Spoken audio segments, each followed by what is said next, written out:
예, 안녕하세요. 1월 6일 2014년 벌써 1월도 6일이 지나고 있습니다.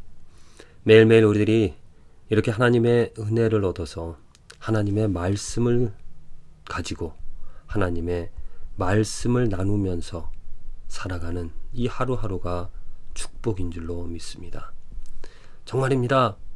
하나님의 말씀을 읽고 하나님의 말씀을 나눌 수 있고 하나님의 말씀을 전할 수 있기 때문에 우리 삶에 소망이 있다는 거죠.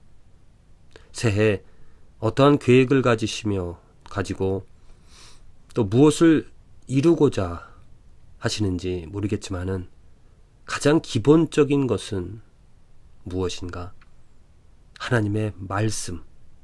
정말 단 하루에 한 장이라도, 아니 한 구절이라도 그것을 읽고 또 그것을 그냥 읽었다고 해서 그냥 싹 이렇게 스쳐 지나가는 것이 아니라 그 읽은 내용을 나눌 수 있었으면 좋겠습니다.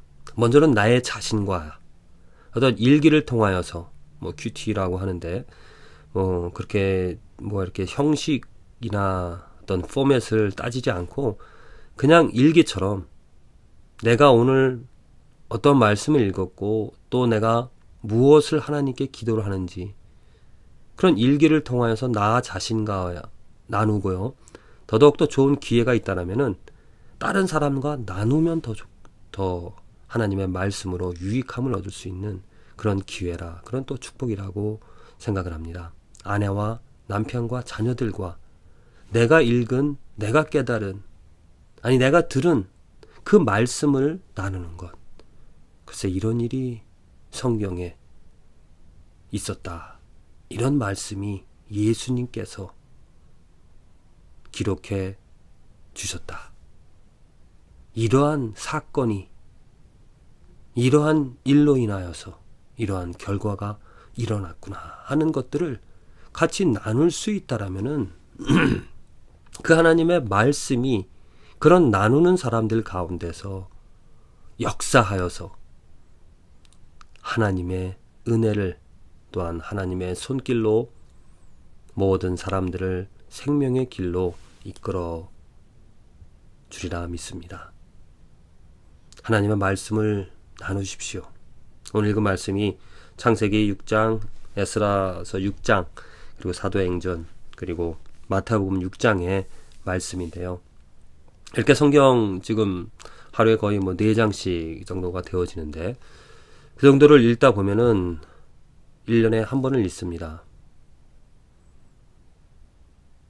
많은 것 아니지만은 그래도 조금씩 그 하나님의 말씀을 읽음으로 해서 그 말씀이 내 생각을, 내 삶을, 내 관계를 어떻게 바꾸어 내가는지 그것을 볼 수 있기 때문에 저는 그게 축복이라고 생각을 합니다. 부디 신년 여러 가지 많은 계획들을 세울 수도 있겠지만은 하나님의 말씀을 매일매일 꾸준하게 습관적으로 읽어 나갈 수 있는, 그리고 그냥 읽는 것만으로 멈추는 것이 아니라 나누는, 나 자신과 나누고요. 또 내 옆에 있는 사람들과 나눌 수 있는 그런 기회를 살리시기를 바랍니다. 오늘 또한 사도행전 6장 7절에 놀라운 역사가 일어나고 있습니다.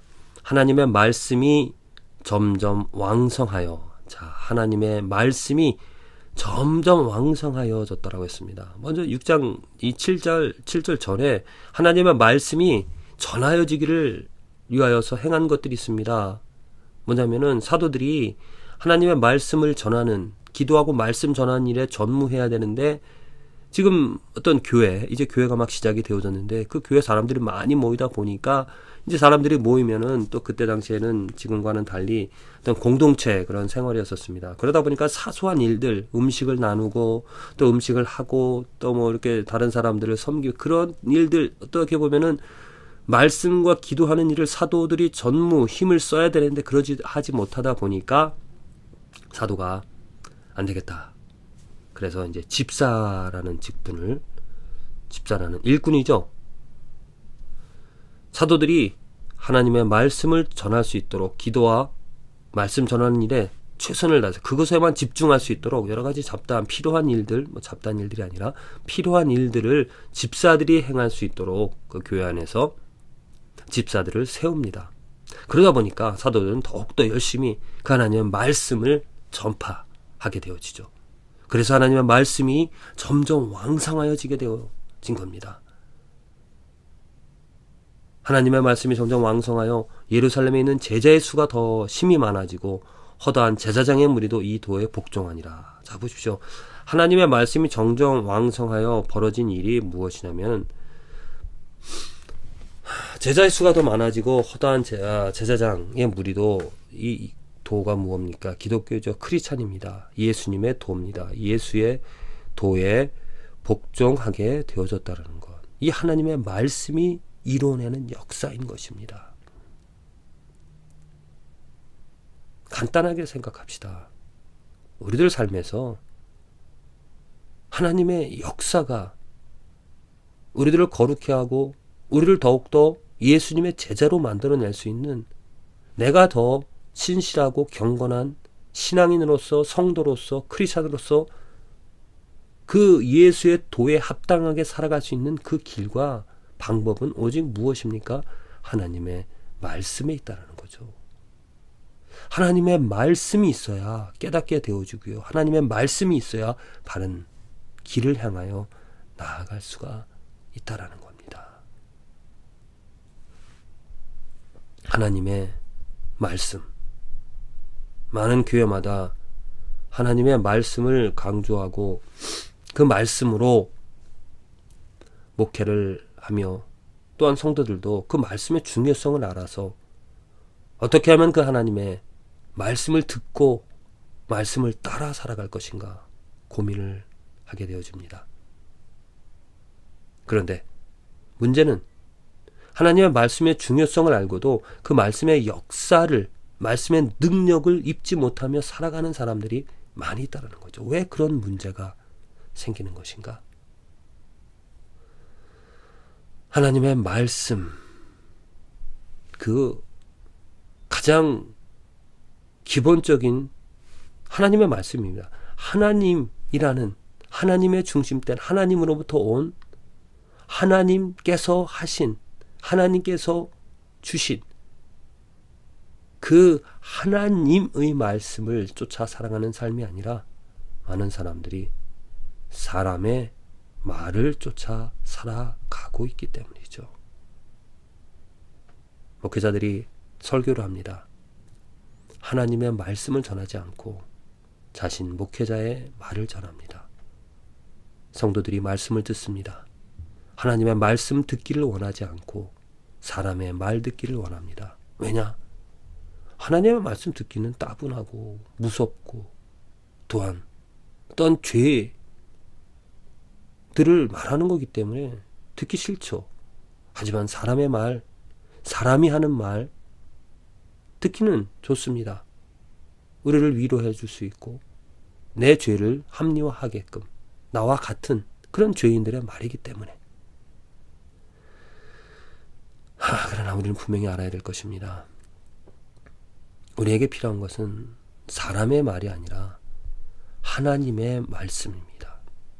하나님으로부터 온 이 하나님의 말씀, 그 하나님의 말씀은 예수 그리스도가 되어지는데요.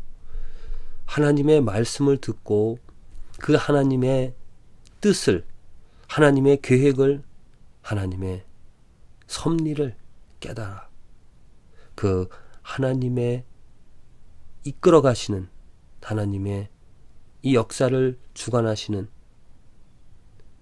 그분의 내 삶을 드리는, 내 생명을 드리는, 그래서 궁극적으로 내가 사랑하는 것이 아니라 내가 원해서 사랑하는 것이 아니라 하나님 때문에 사랑하는, 그러다 보니까 하나님의 말씀 없이는 살아갈 수 없는 것이죠. 무엇을 먹고 마실까 염려하지 말고, 오늘 마태복음 6장의 말씀이잖아요. 먹고 마시는 것은 내 생각이고 내 뜻이고 내 계획입니다. 먼저 그의 나라, 그의 의를 구하라라고 하나님께서 말씀하십니다. 예수님께서. 그래서 내가 이 말씀을 듣고 내 뜻이 아닌 하나님의 뜻을 알고 세워나가는, 그 뜻대로 살아가는 그 삶이 축복인 것입니다. 우리 오늘 저와 여러분들의 삶에 정말 하나님의 말씀이 들려져서 하나님의 말씀 때문에 삶이 변화되어지는 그 축복이 있어지기를 간절히 기도를 드립니다.